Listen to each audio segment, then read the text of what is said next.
The Enchanted Soul. Once upon a time, in the quaint village of Kasi, there lived an old shoemaker who had spent his youth crafting shoes.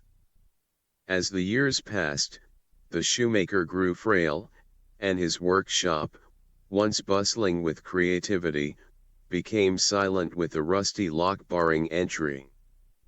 With no children to carry on his craft and only a frail wife by his side, the shoemaker struggled to make ends meet.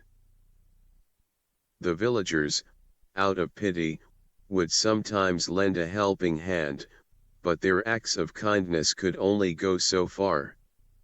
The shoemaker's tiny workshop, once a bustling hub of creativity, now lay silent with a rusty lock barring entry. One chilly day, the elderly cobbler felt a shiver run down his spine.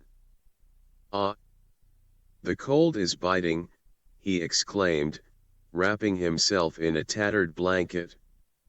The village healer, known as the wise Hakim, advised him to eat nutritious food to regain his strength. But here, hunger has become a constant companion, sighed the old man, doubting his ability to change his circumstances. Lying on his tattered bed, the shoemaker was lost in his thoughts when his wife returned with a meager meal, a couple of flatbreads in a clay pot. "Get up. Today, fortune smiles upon us.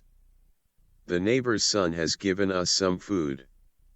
Let's be grateful," said his wife, her eyes welling up with tears. The shoemaker knew the value of those 2 pieces of bread. He loved his wife dearly, understanding that she needed more nourishment than he did. "You eat? I'm not hungry," he fibbed, trying to hide his true feelings. His wife placed a plate before him, a flatbread neatly wrapped in paper. As he started to eat, he glanced out of the small window of his humble abode. He saw a flock of hungry birds, their beaks open wide, desperately signaling their need for sustenance. After a moment of contemplation, the shoemaker tore the remaining half of the bread into smaller pieces and tossed them out of the window. The birds descended upon the crumbs, and the shoemaker couldn't help but smile. For a brief moment, his heart felt light as he watched the winged creatures share in the humble feast. As the last crumbs disappeared, the old man laid back down, his belly empty but his heart full. "My dear children, those birds were not ordinary birds, they were magical creatures sent by the Queen of the Fairies from a distant valley. She had assigned them a special mission to the village. Surprisingly, these enchanting beings never experienced hunger, for they were sustained by the magical essence of their homeland." The Fairy Queen, observing the struggles of the old shoemaker from her mystical realm, decided to test the compassion and kindness that still resided in the hearts of the villagers. The birds were her messengers, and their purpose was not just to find food but to witness the extent of empathy within the human spirit. As the birds fluttered away, carrying with them the shoemaker's act of generosity, the Fairy Queen watched with a knowing smile. She saw the villagers, despite their hardships, opening their hearts to help a fellow soul in need. Witnessing the selflessness of the shoemaker and the villagers, the Fairy Queen felt a warmth in her heart. In her magical court, surrounded by shimmering light and celestial wonders, the Fairy Queen made a decision. She decided to bestow a special gift upon the shoemaker and the villagers, a reward for their kindness and compassion.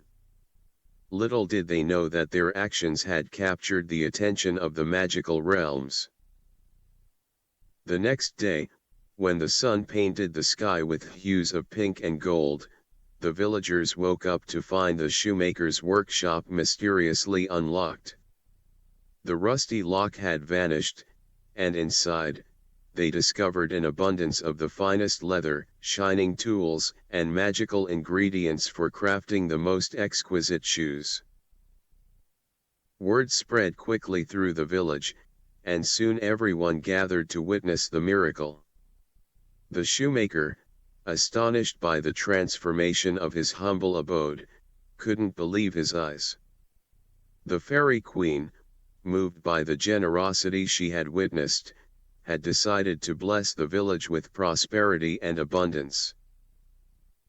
From that day forward, the shoemaker's hands regained their strength, and the workshop buzzed with the joyous sounds of creativity. The once dilapidated shoe shop became a thriving hub, and the villagers, inspired by the fairy queen's gift, continued to support one another in times of need. Alia Mujtaba.